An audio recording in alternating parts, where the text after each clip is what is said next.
Last video में हम dependent sample, independent sample, ये सब चीज़ का टेस्ट स्टैटिस्टिक्स निकाल रहे थे।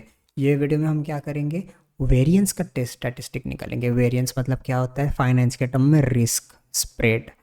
तो ये सब चीज़ का टेस्ट स्टैटिस्टिक निकालेंगे। तो यह हमारा क्वेश्चन है, क्वेश्चन दिया।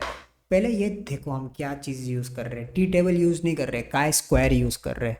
टी टेबल से डिफरेंट है ये, क्योंकि अब देखोगे तो ये स्क्वायर लिखा हुआ है। स्क्वायर, स्क्वायर क्या होता है पता है, वेरिएंस स्क्वायर में आता है। कभी भी आप वेरिएंस कैलकुलेट करोगे ना तो स्टैंडर्ड डिविएशन का स्क्वायर करते हैं हम। तो ये ना नंबर कभी नेगेटिव आ ही नहीं सकता। तो देखो जीरो से चालू हो रहा है और ये पॉजिटिव पे ख़त्म हो रहा है, तो ये नेगेटिव आ ही नहीं सकता ये नंबर। तो ये टेल को देखो तुम, राइट साइड है, ठीक है, पॉजिटिव वाले साइड जा रही है ये टेल, राइट टेल है। तो अभी हम देखते हैं कि ये क्वेश्चन क्या है। आपका एक फ्रेंड है, वो बोलता है कि मैं बहुत कंसिस्टेंटली बहुत अच्छा गेम खेलता हूँ, एक शूटिंग गेम है वो मैं बहुत अच्छी तरीके से खेलता हूँ, और मेरा स्टैंडर्ड डिविएशन ना 2 किल्स ही है, मतलब कभी कभी 2 किल्स आगे पीछे रहता है। तो जब तुम्हारा दोस्त कह रहा है कि उसका स्टैंडर्ड डिविएशन 2 किल्स है, तो उसका वेरिएंस कितना हुआ, इसका स्क्वायर होगा ना। उसका वेरिएंस, क्लेम्ड वेरिएंस क्या है, क्लेम्ड वेरिएंस 4। तो उसका क्लेम वैलिड है क्या, ये जो बोल रहा है वो हमें देखना है।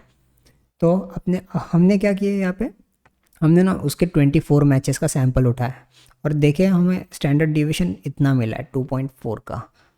2.4 का स्टैंडर्ड डिविएशन मिला, तो अपना वेरिएंस कितना होगा, इधर 2.4 को स्क्वायर करो। देखो इधर हम 2.4 को स्क्वायर, 5.76 हुआ हमारा वेरिएंस। तो इधर लिखो 5.76। अभी हमें इसका क्लेम वैलिड है कि नहीं उसको चैलेंज करना है।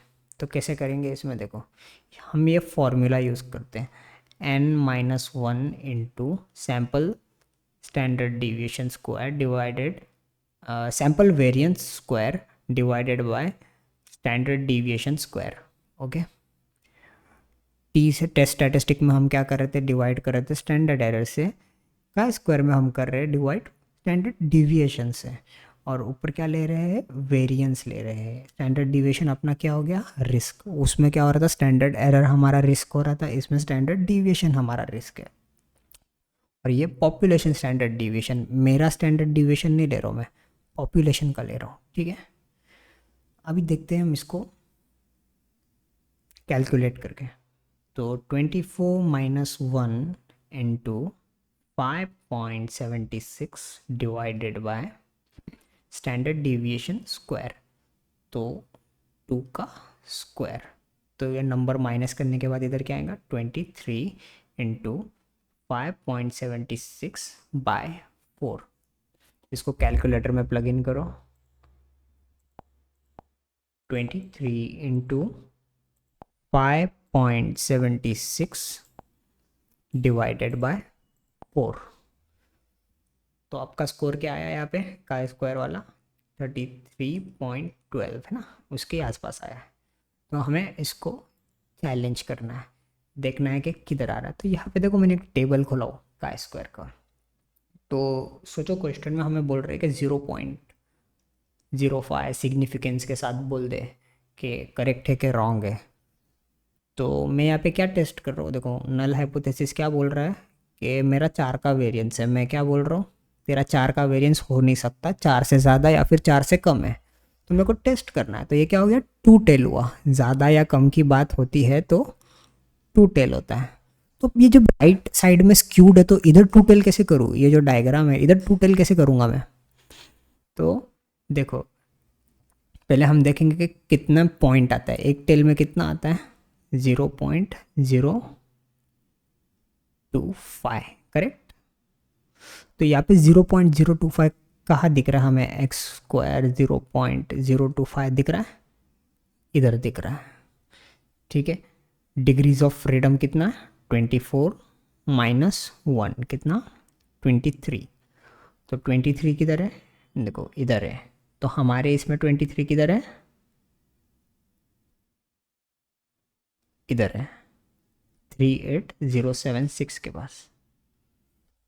तो ये हमारा एक साइड हो गया। अभी हमें दूसरा साइड भी देखना है इसका।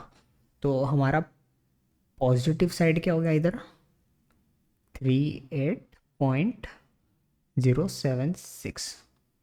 मतलब अगर मेरा जो अल्टरनेटिव हाइपोथेसिस है वो ये नंबर से बड़ा है तो मैं नल हाइपोथेसिस को रिजेक्ट कर सकता हूँ। तो फिर एक लोअर वाला भी मुझे चाहिए होगा ना। तो अब 0.25 मैंने ले लिया, तो अब लोअर वाला कैसे लूँगा मैं, इसमें तो एक ही साइड है। ये क्वेश्चन आपके दिमाग में भी आएगा, तो आप क्या करोगे पता है, ये तो मेरे राइट साइड आने की प्रोबेबिलिटी हो गई। ओके, तो 1 minus probability of coming to right side कितना होता है ये, 1 माइनस 0.025। अपने कैलकुलेटर में प्लग इन करो। 1 माइनस 0.025 हमें देता है 0.9750। तो इधर दिख रहा है 0.975 करके, किधर देखो, इधर है। हमारा डिग्रीज ऑफ फ्रीडम कितना है, 23। तो हम इसको किधर ढूंढेंगे, इधर 11.689। मतलब अगर मेरा अल्टरनेटिव हाइपोथेसिस 11.869 से 689 से कम है तो मैं नल हाइपोथेसिस को रिजेक्ट कर सकता हूँ। ओके, इसको थोड़ा ठीक से लिख देता हूँ, बहुत गंदा लग रहा है। 689, तो मैं इसको रिजेक्ट कर सकता हूँ। तो मेरा क्या आया यहाँ पे 33.12। 33.12 कहाँ आता है, ये दोनों के बीच में आता है। जो मेरे क्रिटिकल वैल्यूज़ है उसके बीच में आता है, यहाँ से यहाँ के बीच में आता है। तो क्या मैं रिजेक्ट कर सकता हूँ नल हाइपोथेसिस, नहीं रिजेक्ट कर सकता हूँ। इसीलिए मैं इसके आंसर में क्या करूँगा, fail to reject null hypothesis. मतलब आपका दोस्त जब भी बोल रहा था कि वो एकदम कंसिस्टेंटली खेलता है ये शूटिंग वाला गेम, 2 किल्स हमेशा मिलते रहते, मतलब 2 किल्स का स्टैंडर्ड डिविएशन है उसका, तो हाँ वो सही बोल रहा था, क्योंकि हम रिजेक्ट नहीं कर पाए 23 के सैंपल से। ओके, सो इस तरीके से हम काय स्क्वायर देखते हैं।